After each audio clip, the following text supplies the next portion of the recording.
Well, I don't think we are talking enough about money on this podcast. So that's what we're gonna talk about today with another amazing guest of mine. And yeah, we're gonna talk about wealth, about what it means, what it looks like, and how to do it.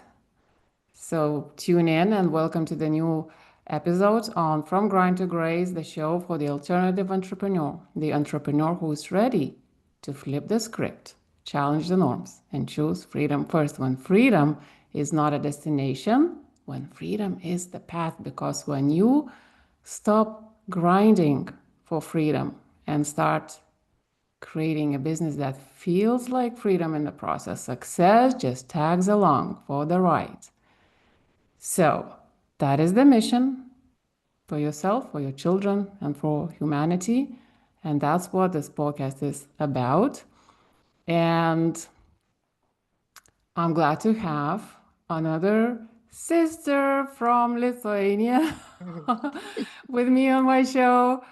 And it's always a bit like one of those things, like she's Lithuanian, I'm Lithuanian. We talk to each other in English, and even when we have a conversation outside of the show, kind of struggle to find Lithuanian words sometimes. So, but it's fun. It's fun. So anyway, I'm gonna let her introduce herself. Just to start, she's a wealth strategist to start with. So and also I don't think this conversation is gonna be exactly what you might imagine, what might you think. It could be, because the truth to be told,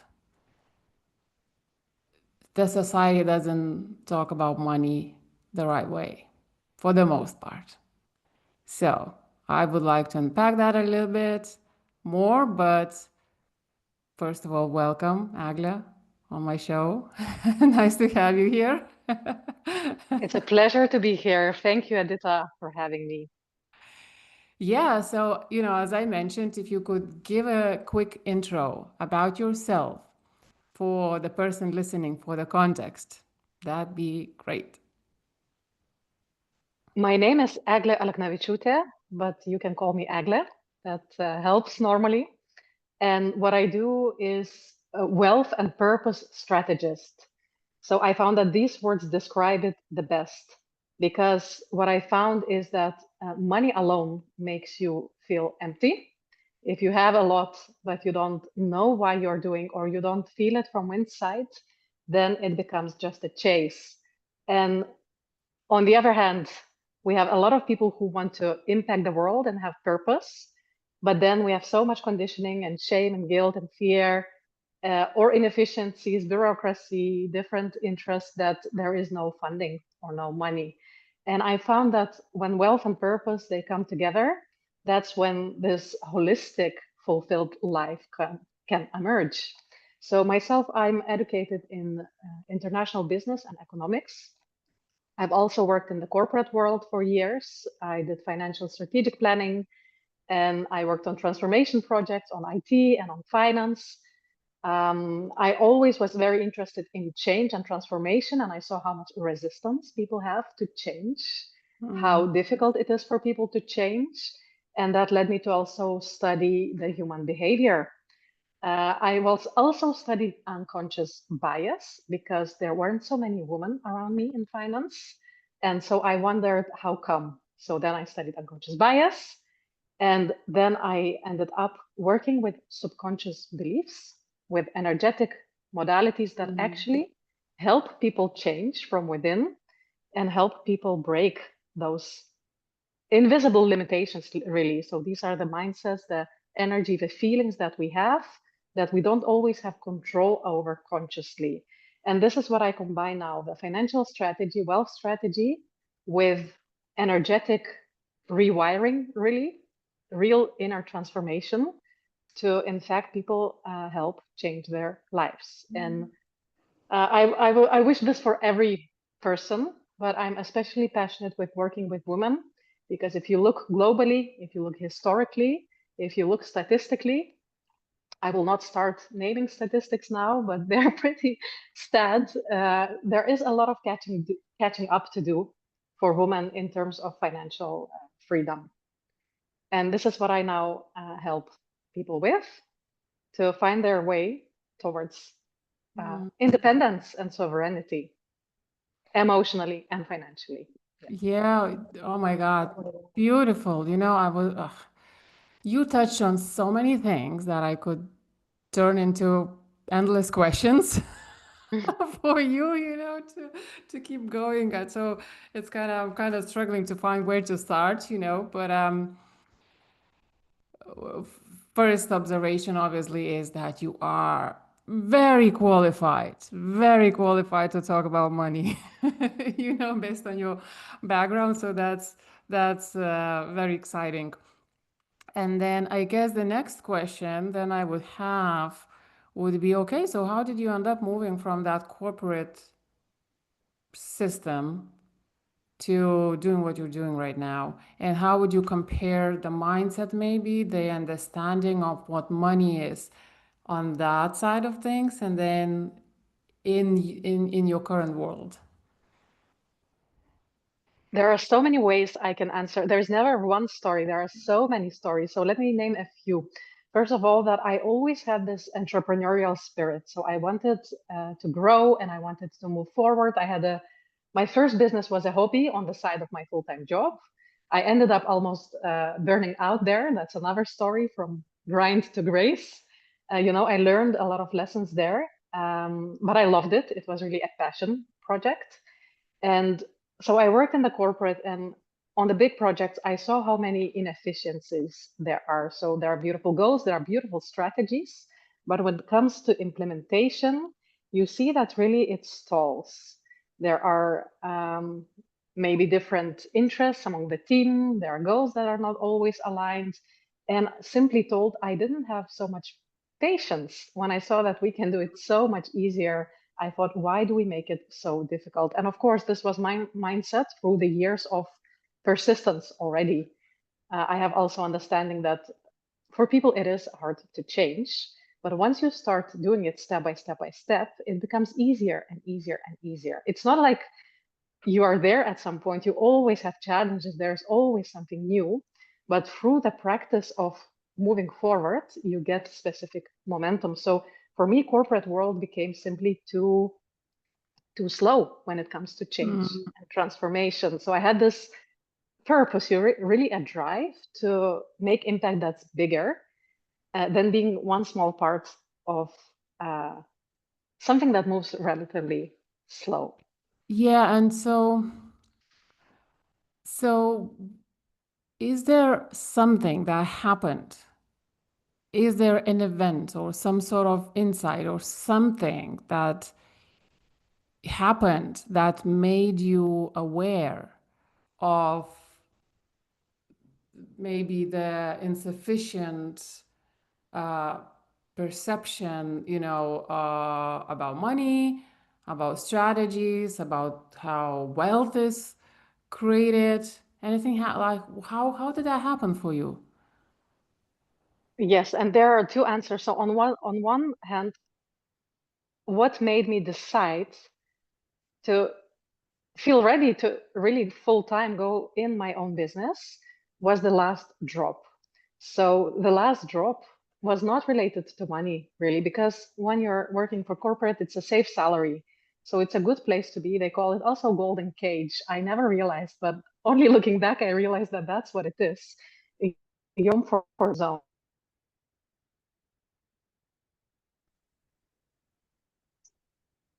Something dropped off. Yeah, Okay. we're good. Okay. It's okay. Yeah. So the last drop was not related to money because it was a safe place to be financially. It was really the cultural.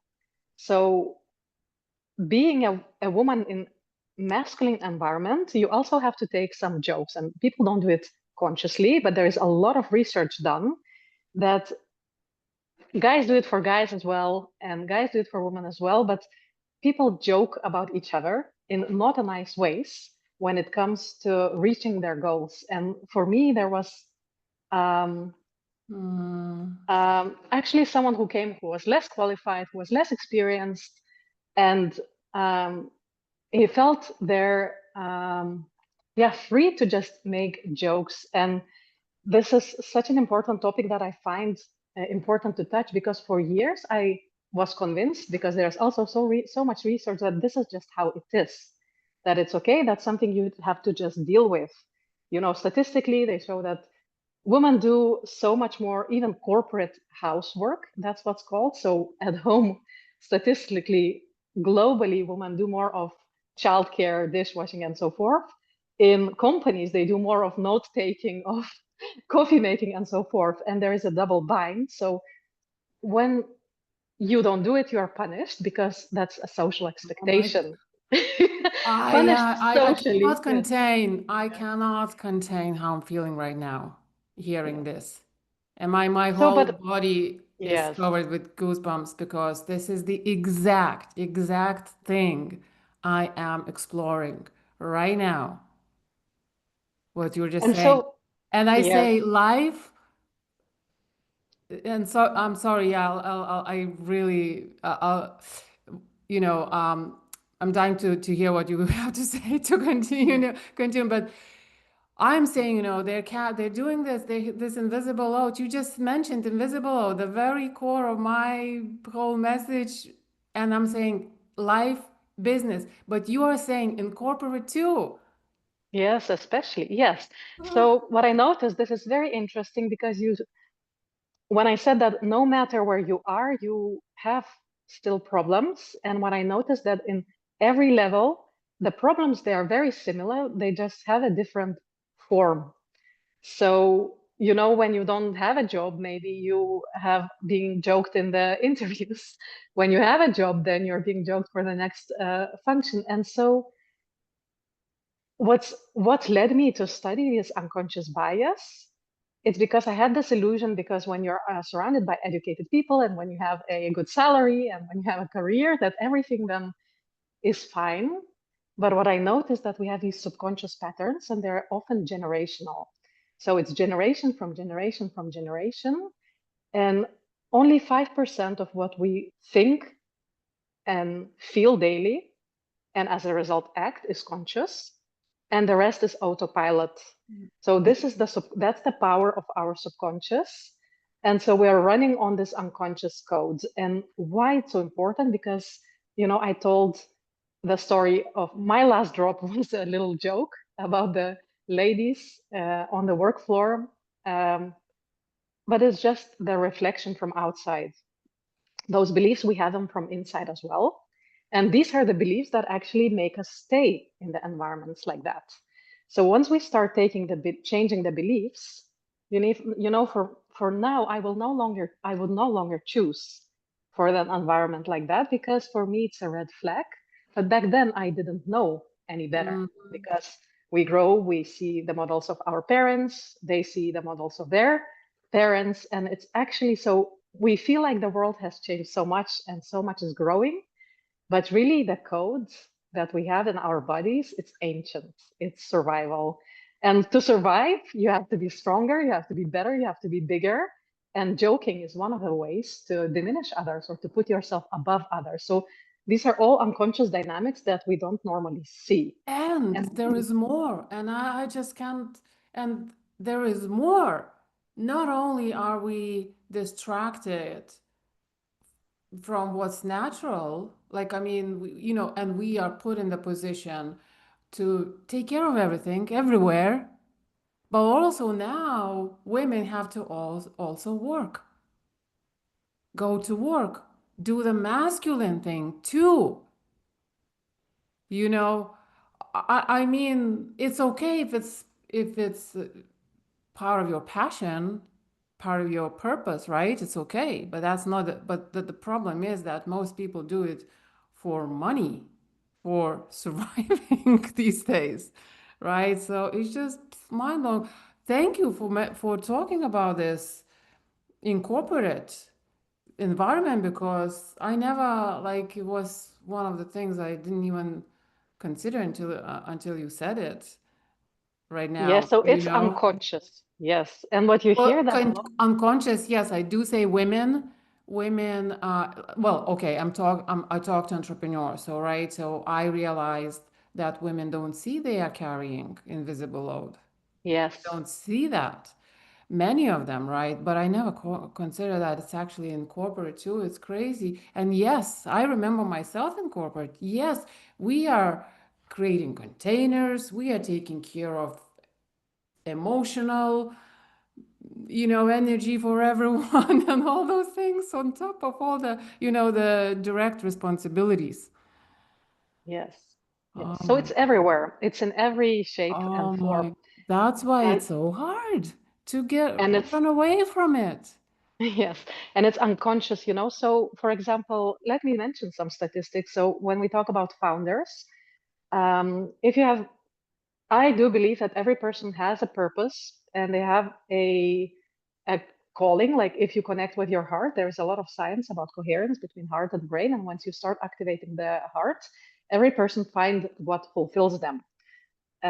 And it can be even childcare, can it be, or education, or work in one or the other form. But once you have a big vision and you want to do something in the world, and business is a form to do that because you have to be rewarded for your efforts, even in founders from private capital for venture, it's 2% of total capital that's being invested in the female only uh, teams. And that's again, unconscious bias is the line behind it. So women are being asked the questions of protection. So how are you not gonna fail? What are you gonna do to not fail? While guys are being asked questions of promotion. So what's the market potential? What Oh you're my gonna learn? God, are you And so serious? if you know something about sales, when you talk about the potential, that's where the deals will happen. But if you're asked, so how are you gonna prevent failure? It's a collective unconscious trick. And the worst part is that we believe in it. So this is where the keys are. It's as long as we believe it, we enforce it because we have imposter syndrome. We actually doubt ourselves. And so this is like a reinforcing cycle. Someone asks, are you sure you're going to do it? And then you ask yourself, am I sure? And then you say, okay, maybe I shouldn't do it. But once you start shifting these unconscious beliefs, what happens then is when the feeling shifts, if someone asks you a question, what are you going to do to fail? If you no longer believe you will fail, and this has to do a lot about inner work, but also strategy. So if you've done your work and you know what you're doing and you trust yourself, and someone asks, what are you going to do to not fail? Even your reaction to this question is completely different. The natural reaction would be, uh, what do you mean? Or which part, on which part should I fail? Or what are you afraid of? So there is a conversation that actually opens to understand where this question comes from. But once we buy into those unconscious biases, that's what holds us back. And this is, you asked, what changed? I found that the answers, although it's systemic, the answers are to be found within. Once we start shifting belief after belief after belief, doing the work and taking steps, so much changes. And Oh, money, yeah, yeah, yeah. No, no, no, no. Didn't mean to and interrupt money you. is one of the areas where there is so much conditioning, where you are not even allowed to talk sometimes, or if you talk, you are punished to celebrating it. If you don't talk about it, you hold shame. So there is no right way, it seems like. And I found that through this deconditioning, clearing the emotions around it, it becomes neutral. It becomes a Mm, resource that you need to make your business successful and you need to make your life successful. Send your children to the school you want to send, live the way you yeah, want to live, and so on. yeah. You know, it was a discovery for me to realize that the subconscious is basically driving the show, running the show, and I, I should have known that earlier because I've had been practicing meditation and things like that but somehow was not transferring into my business. That that intelligence. I don't know what was going on, you know? And my goal, one of my biggest goals, because I know so many women and men are not even aware of the subconscious running the show, right? So that's why I ask these questions, you know. So, what happened for you potentially to see if there's something in that story for people to recognize and to map to their own experience and life, for them to become aware of those things and to for them to believe and trust that this is not some woo, but it's a actual real thing, you know. So for me, at some point, I felt there are feelings are also guides. So any frustration, any anger, for me, it was a feeling like swimming against the stream or feeling like a squeezed out tea bag. These were some of the metaphors that came to me. That's how I was feeling. And Mm, so this is why I do energy work now, because I was unaware for the longest time in my life that emotions are guides of how things are in life. And if you're feeling drained, if you're feeling frustrated, if you're feeling angry, or if you're feeling nothing at all, this is a sign that there is some work to be done. It means that so much has been repressed. And it's not a judgment because we are raised to don't be a sissy, don't cry, don't complain, just do. At least I know a lot of Lithuanians are. Some of it everywhere. is It's cultural, but everywhere. also global. So just do the thing and go forward. And this is one side, and the others maybe feel completely discouraged. So they just feel it's not even worth trying. And what I found is that emotions, once we start looking at them with curiosity and with compassion, there is so much guidance there. And um, what happened? There are so many things that happen. They're all like there are signs everywhere. It's just a question whether we're listening. So I was also studying my second master, and I was almost finished with my second master because I thought the more I study, the better it is for your career and so on. I found that not always to be true, although I'm thankful for my education. But I couldn't finish my thesis because it was too big. My topics were too big, or this or that. And I felt postponing and I felt emptier and emptier and emptier. So, this is the part on the purpose. For the longest time, I thought I have to do it. Mm, Um, but once I started listening, it was just simple. This is not what I want. It's also a powerful moment to realize and to listen to your feelings and your emotions of, yeah, is this really what I want? you know, it's so important and also so tricky and challenging. When we talk about purpose, and I'm such a purpose-driven person. However, I was so distracted from that. And I was in that world where they tell us you kind of need to rely on your external sources and resources first, right? And then I think what exists in our society as well, especially I think for women, I don't know, I think especially for women, when they don't believe that their purpose is valuable and they can achieve something by following their purpose because that's not what the society is saying is valuable. Yes. Yes. And so there are a number of things there, and strategy is very important, but inner work is also very important because there comes the worthiness and the belief and opening paths, allowing yourself to discover and create something new. So, wealth and purpose strategist was not the something I could study for. It wasn't a career path. Yeah. It's where I combined my different skills and put it together. And this is the best representation of what I do. So you create something that also is in line with your talents and with your skills, and you develop that through life. And this is not what we're taught in school. What we're taught in school is just have perfect answers, pass or fail, don't talk to others, To do get all a your job homework alone. eventually. Yes. So it's really limiting. It's limiting the beliefs. And children are so creative, but around the age of 4, 5, 6, they're starting to be less and less creative Mhm. because we live in the systems that beat out the creativity and this life force that we naturally have within. And once we start to follow this life force, then new things start to open. So there is a belief of worthiness to take first steps and so on. And there comes the strategy as well. So, you know, what is it that you want to do and then for whom you want to do it?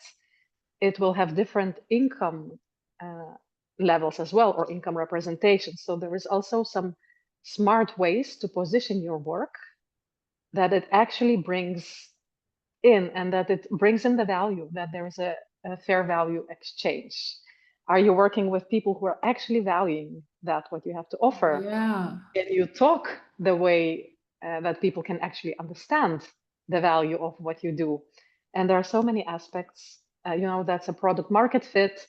There is a kind of people you choose to work with, and so on. Does your product or service actually bring that value? And how do you place it in the places that it is valued? Yes. Yeah, yes, yes, very important as a marketer. I can totally say, and I want everyone to hear this. Doesn't matter what you want to do, and well, like absolutely everything can be positioned, framed, as value, as real value in the marketplace. And what is even more important, that if you are not starting with what is valuable and matters to you, you can't position it powerfully enough in the marketplace to create wealth. And you will grind, you know.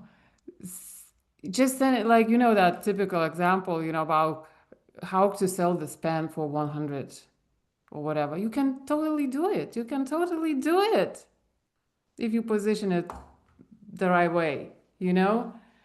So anyway, wow. I love this conversation because this conversation yet again, first of all, there are so many touch points with with the world I live in and what I do from a different perspective, right? But I explore all these things. And what you're saying is a must to have first in order to use the powerful strategies that I'm teaching, you know. And also the purpose itself, helping people to hear themselves first because it's the only way, Yes. and helping them to become independent, really. I love that you said those words. So in terms of, okay, actually, I just glanced at your profile, and you say you work with high achieving heart-led women. So I guess a quick question is, how do you describe high achieving? For me, it's about ambition. So someone who wants to develop a vision or has a vision and want to go above and beyond. And for everyone, it's different. It really depends where you come from, when someone has come already a specific path and they Mm. want to go further, for me, that's high achieving. And whether it's a leader in the corporate, whether it's an owner of a company, for me, these are all high achieving. So they want to have an impact in the world and they want to actually transform their lives. They want to create the lives the way they envision it. Yeah, and so what is happening in their world before they become aware of what you and I are talking about here? That's a very good question. So sometimes they're in transition. For example, I am working now with someone who was a freelancer and worked in companies on the hourly rate. And now she is transitioning more into a position of real company leader. So she's making products and services. And she came by saying, so I knew I had to do something with my money uh, conditioning or my money mindset to do this.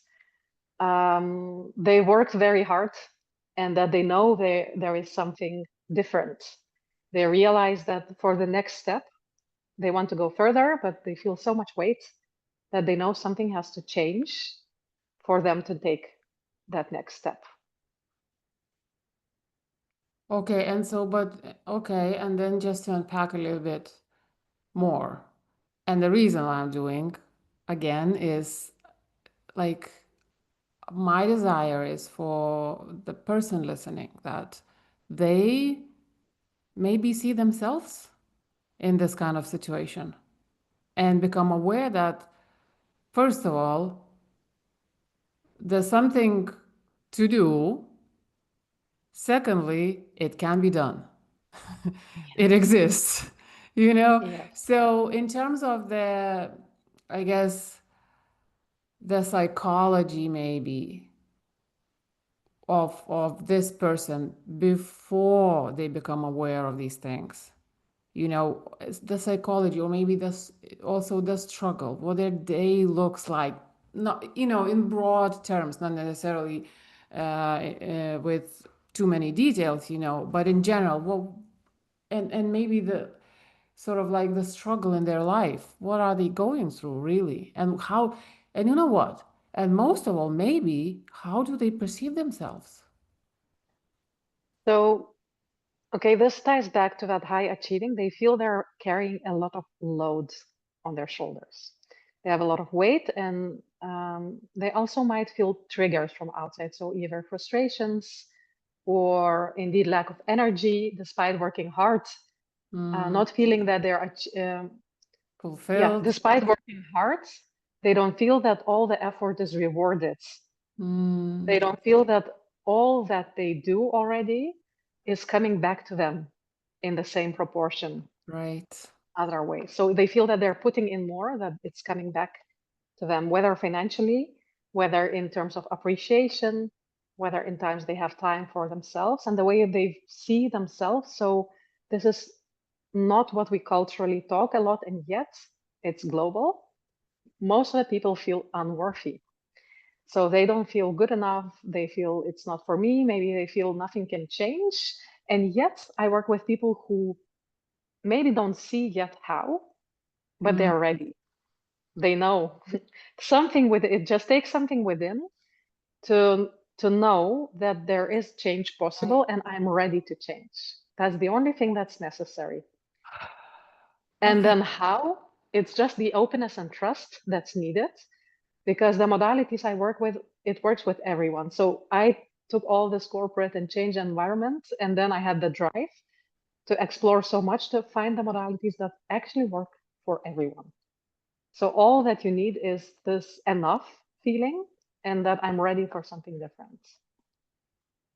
Okay. This is hugely important because I was in that kind of situation at some point myself. I knew that some things were off. I just somehow knew it. And I guess my message and what I want people to understand is that for me, many answers just landed. But if you have the awareness or the sensation, the sense that something is up, it's because probably it is. And instead of sort of cooking in your own juice, my best advice, right? And Agla tell me, I mean, seek advice, seek help, because you can't afford to just wait and see if things are gonna land somehow. How? Because probably a lot of it doesn't depend on any strategy, Yes. right? And yet people try to basically plug that gap with strategies, frameworks, and Yes. formulas, right? So this is it. So we repeat patterns until we resolve them. That's internal things. We have patterns and we resolve them. And in the outside world, it's just a reflection of what's happening inside. And oftentimes, most of the people do, they try to fix it outside in. So there's a new, if something is not working, I'm going to try strategy after strategy after strategy and then wonder why isn't it working? And so I can tell that any strategy can work, or there are so many strategies that can work. Every day you can think of a new strategy, but it's really when things inside shift, that's where transformation starts to happen. And then you start to even see new strategies, or you feel more empowered to actually implement the strategies, to follow through the strategies. And, you know, you just ask what is happening in their world. I also recently had someone I know, a friend of mine, also an owner of a company, and she said um, she didn't respond for messages for a while, and she said, "I'm sorry, I just don't feel like I have energy, motivation, inspiration, personally or business." So she was just dropping the ball, and then we did a number of sessions. It only took a few weeks, and she said, "Now I have inspiration, I have flow, I'm back on my feet." But why I'm sharing this story is that people sometimes stay for years in that situation of I don't have motivation, or it's not working, or it's hard. And I'm not saying this with judgment.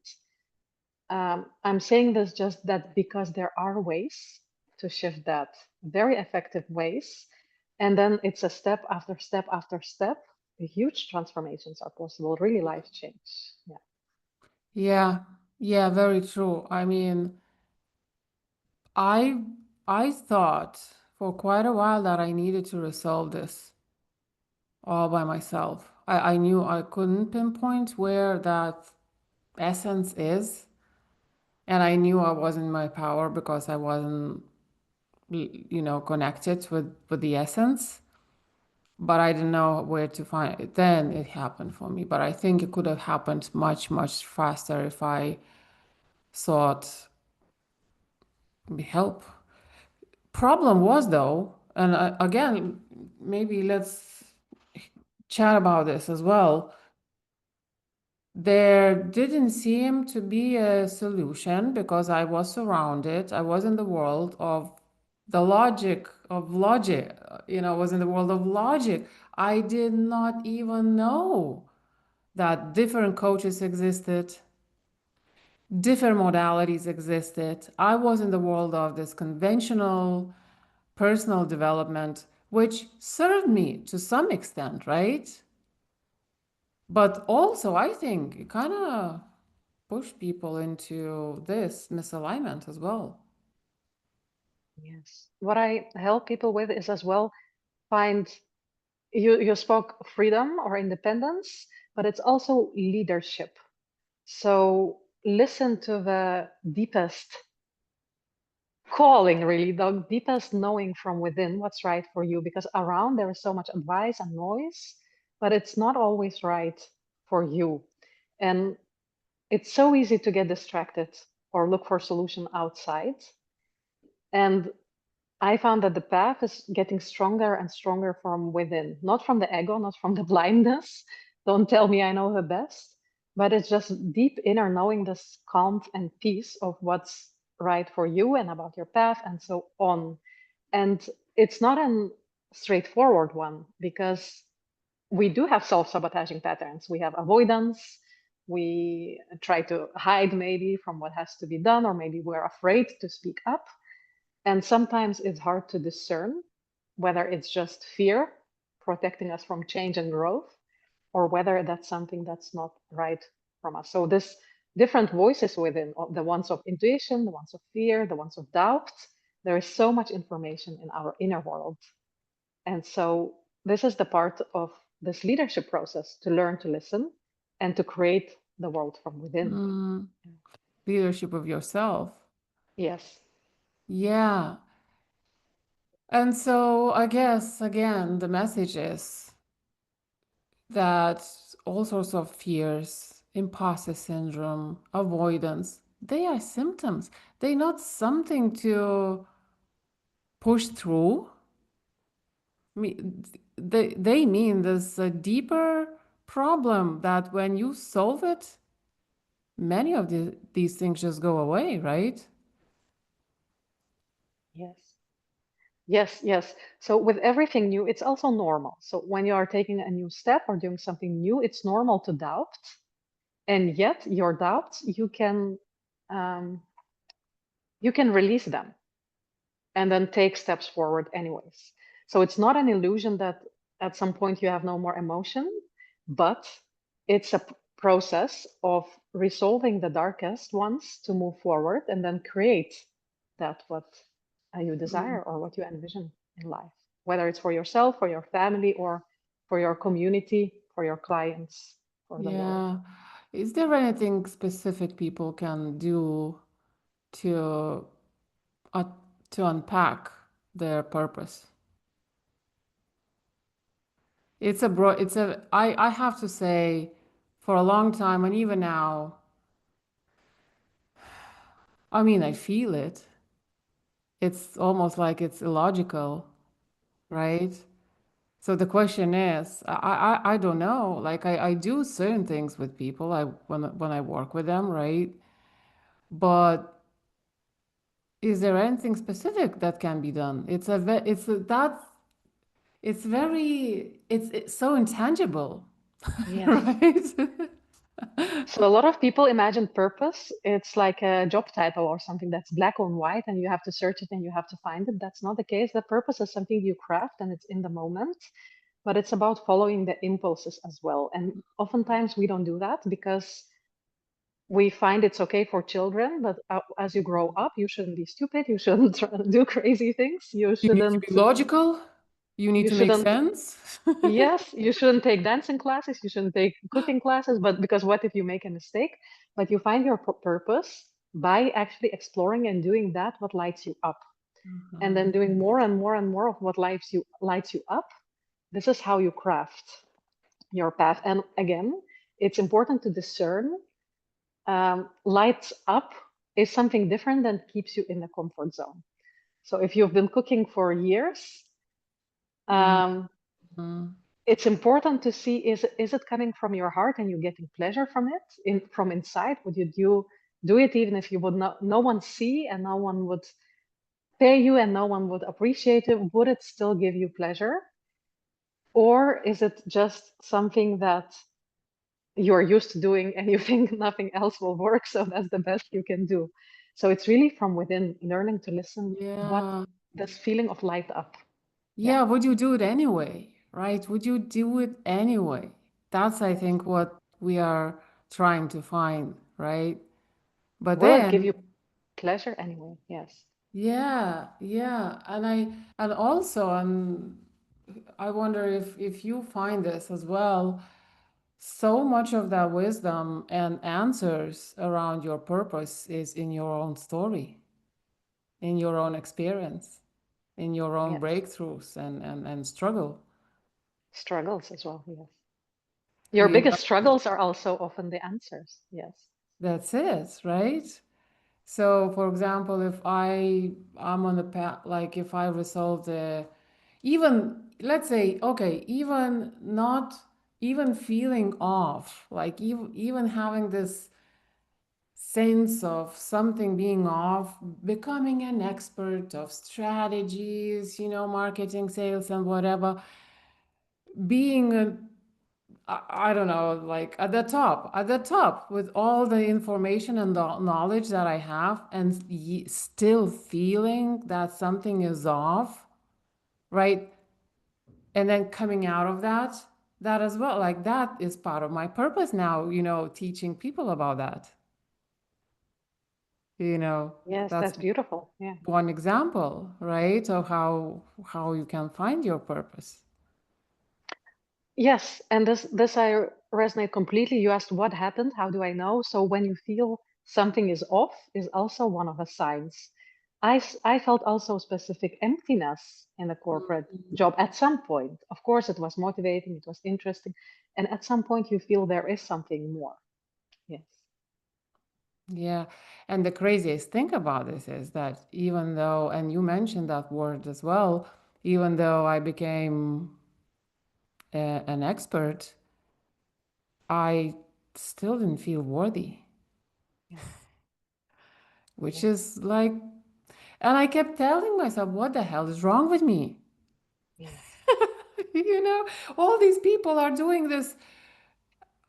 I used I used to be, because I spot bad marketing very easily, and I'm like, look at it, look at these people all doing shitty marketing and freaking flying, you know, and doing a great job in terms of creating wealth and money and whatever. So okay. Yes.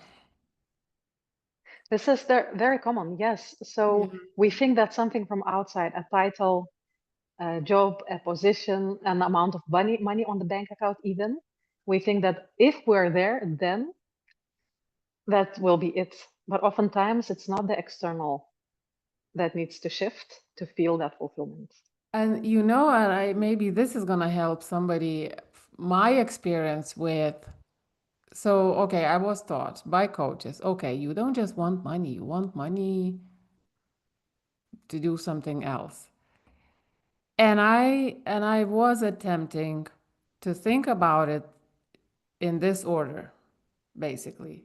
When I have money, I don't just want to create money, to make money, for money to buy stuff and whatever.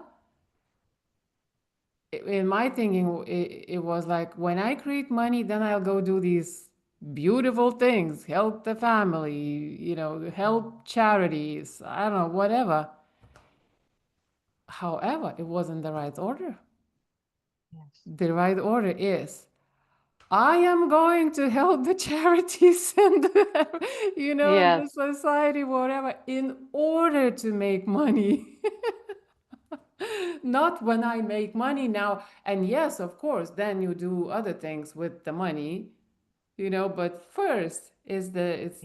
it's your contribution, it's your whole attitude and your whole energy, you know, uh, in the process, and helping in the Yes. process and serving in the process.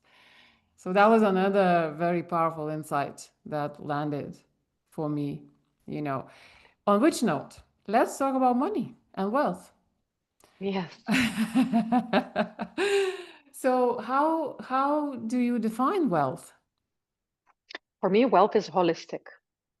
So wealth is not only amount on the bank account, although that's an important tool.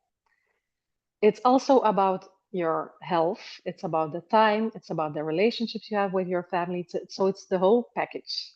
And so money is really just a tool to live a life the way you desire to live.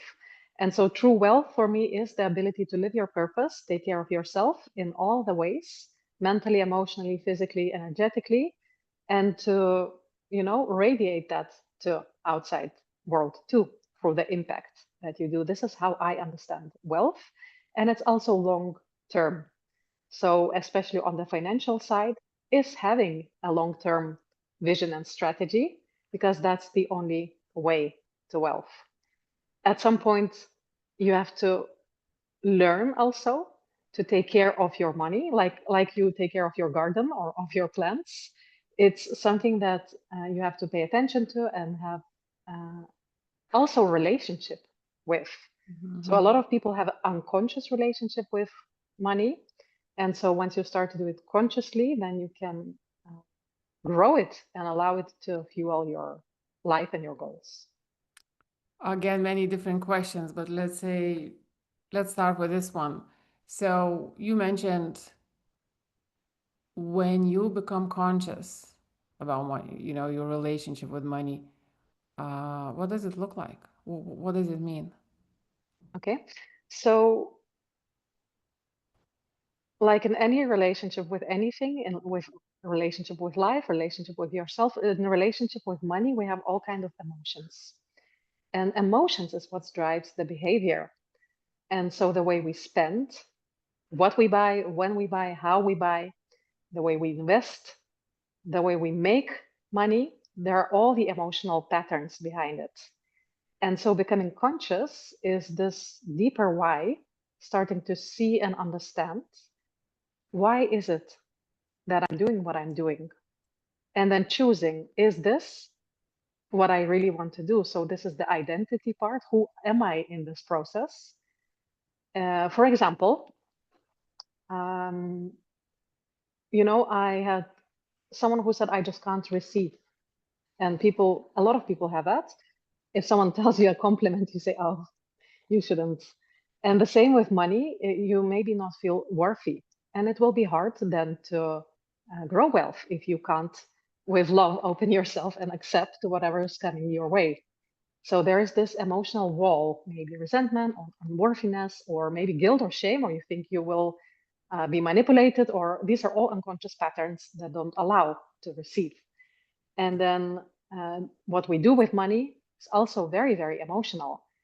Maybe we might be, even the neighborhood you choose to live in, maybe there is some status in it, or the car you drive, or the food you spend, or the clothing you spend your money on. There's all emotional patterns under it. And once you start becoming conscious of that, that's when a lot has changed. And now this is not your mind helps with it, strategy helps, but we don't want to do it only through the mind because then it's control. Then you Yeah. think every day, oh, do I want this or do I want this or not? No, 95 of what we do, 95% is unconscious. So it's about healing this emotional, energetic relationship with money. That's what changes a lot. These are lifelong habits that start to change them. Yeah. And okay, so then here is the situation that I keep seeing. And I thought, I think it was the case for me as well. That logically, why would I not be worthy of money? Right? I'm not like, why? Of course I'm like, oh, of course, yeah. If you give me money, I'll take it, you know. But subconsciously, yet it was a different story. How how to bring that into awareness, Mm, you know? yes. You can just ask yourself questions, or you can close your eyes and imagine, if you can, that you get 100,000 euros in your hands, cash. And then imagine how you feel about it and what are you going to do with it. Now, once you imagine this, because I think this is not the amount that we normally get to hold in our hands, definitely with all the digital payments happening. But if you can actually visualize it, because your mind doesn't know the difference between truth and imagination, and then your body starts to react. And if you start to get thoughts like, I'm going to be deceived, or it's going to be stolen, or people will be jealous, or I don't know what to do with it, or I'm going to spend as quickly as possible, these are all signs that there is conditioning behind it. So there are Mm. fears, there are doubts, and then it means that there are things to heal. Because once you start healing them, you start to see it like, wow, this is a resource. I can do so much with it. But most people are not there because historically it's survival. These deepest fears are related to money. It's The shelter, historically and it's currently as well. If you look around, like I'm seeing now in the context of my daughter as well, as we move through life, go to places, whatever, there's this program, this programming is everywhere. yes. Even like now it's everywhere. And I had a very interesting experience yesterday with my cousin.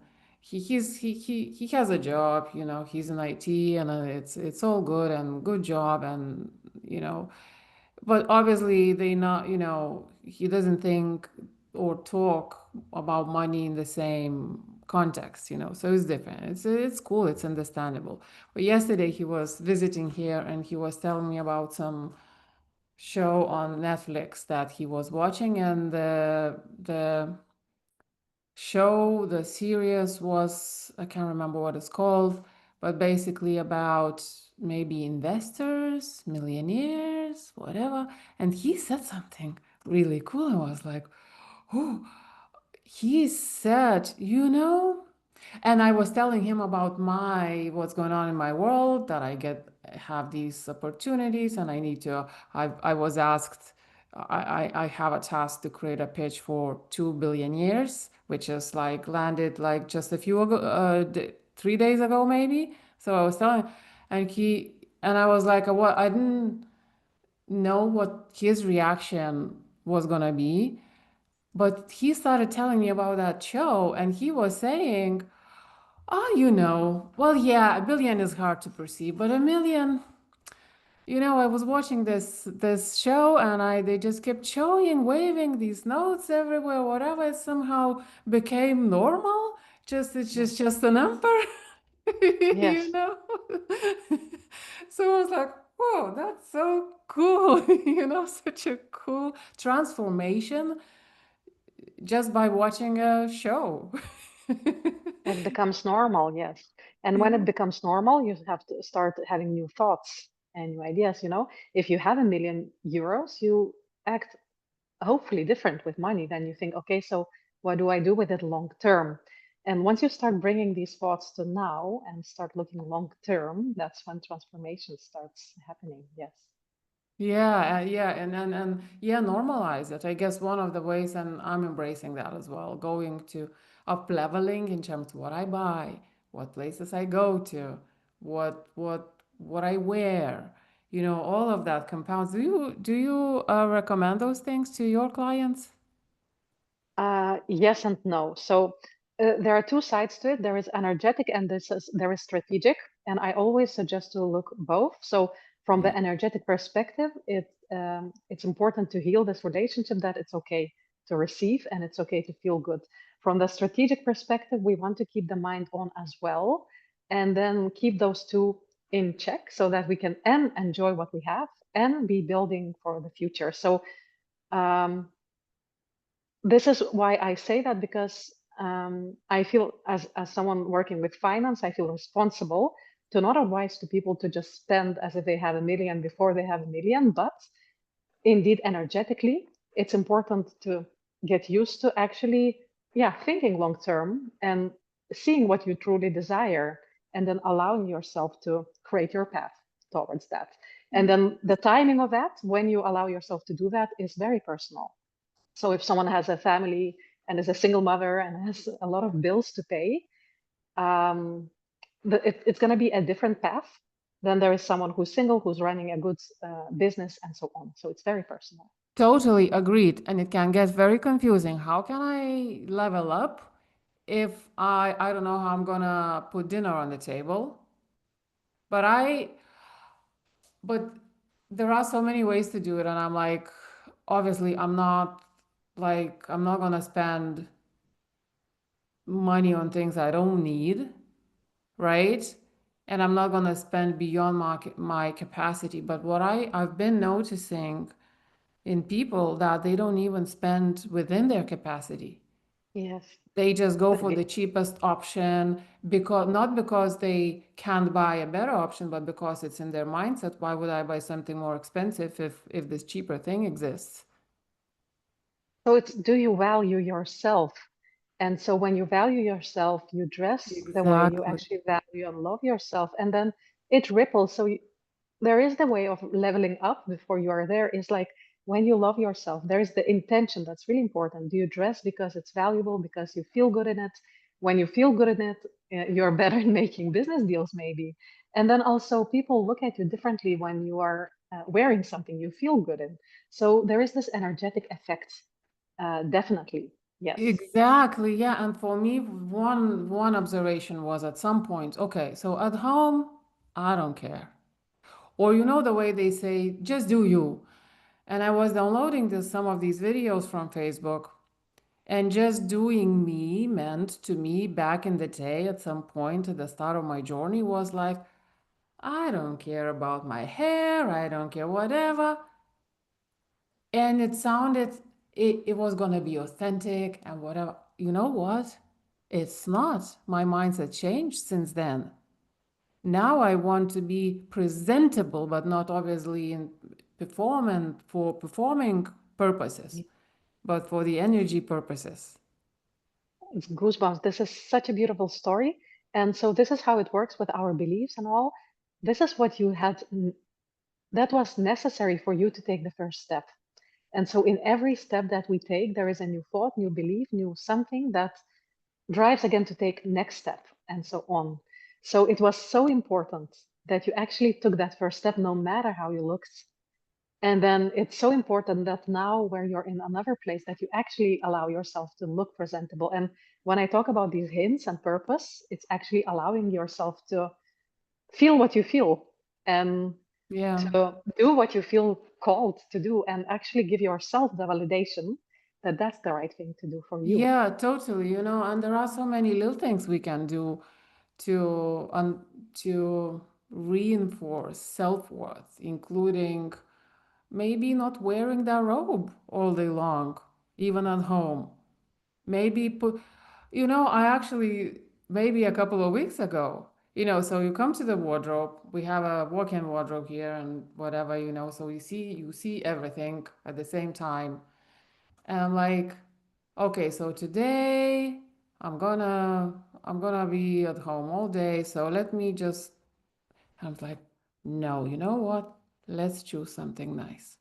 Let's do nice first. Or sometimes, like if I'm in the situation, okay, I'm gonna run out of these things, probably. So let me wear something that is simple and whatever, you know, and then keep this for an occasion or whatever. And now, you know what? No, let's choose this nice thing first. If I run out, of things, I'll resolve it then when it happens, if it happens, Yeah. you know. So beautiful. Okay, so did I say that this conversation about money was gonna be different from what you expect? Yeah, I love it. I could talk about it forever. One of my favorite topics, which is weird. You know, talking about money, it's almost like embarrassing. You don't talk, right? In our society. Well, I wish and I thank you for making the change, because if we all would start talking about money without shame, guilt, fear, how would our all financial situations improve? So thank you for taking this step, because I Yeah. think that's the solution. And thank you for sharing all of that, here with me and my audience. And before I let you go, I asked I ask all my guests three blitz questions, very quick questions. But before that, so now we talked about what you do, but if you want to add something about what you do and where people can connect with you. My primary social media platform is LinkedIn, but I'm also on Facebook and Instagram. You can send me a message. You can also find my website, and on my website, I have also a free test, a scan of 16 questions, 2 minutes, where you can answer and see emotionally, energetically, what's your ceiling, what's holding you back from earning more or moving past your current financial situation. So this would be the best way to get to know me and my work. And I love connecting on social media platforms. Go, go, go, go. I'll add the links in the show notes as usual. And so the questions. So the first one is, what change would you like to see in the world? Yes, peace comes to me as number one, because I feel that's the solution to many, many things. Prosperity is also a consequence of peace. In peace, we can create abundance and health and relationships and wealth. And You know what I really loved about your answer is where you said that prosperity is a consequence of peace, meaning peace is not something we gain or we earn. Peace is something that is there and we step into it. Yeah. yes, and you know, war is devastating, but war is taking place every day in within every person and in their Yeah. relationships. So this is where peace starts for me, is the peace within. and then peace with people who we are in contact with. And I guess it's because of the war inside, on the inside. All the Yes. war on the outside is happening. Yes. Mm, yeah. Okay. The next one is, what impact would you personally like to make in the world? For me, this is financial and emotional liberation, specifically for women, but really for any human being. So I would Mhm. love everyone to be sovereign in their financial situation and then emotional feeling in their lives. Totally love it. And it's so in line with what I've been brewing Hmm. recently as well. Very cool. Yeah. But the last question is, um, when you hear from grind to grace, what goes through your mind? Yes, that's exactly my message too. Yeah. Yes.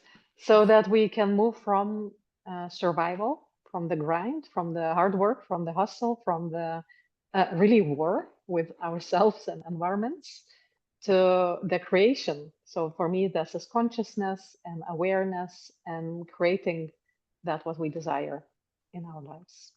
That's grace. Yeah, beautiful. Thank you. Thank you. Thank you. Thank you so much for being with me and sharing your wisdom and the insights and your story and experiences. And the one listening, I mean, my deep desire is that you see yourself in these stories and know that something can be done. Something totally can be done. So, thanks for listening. Follow, share, and I'll talk to you again next week.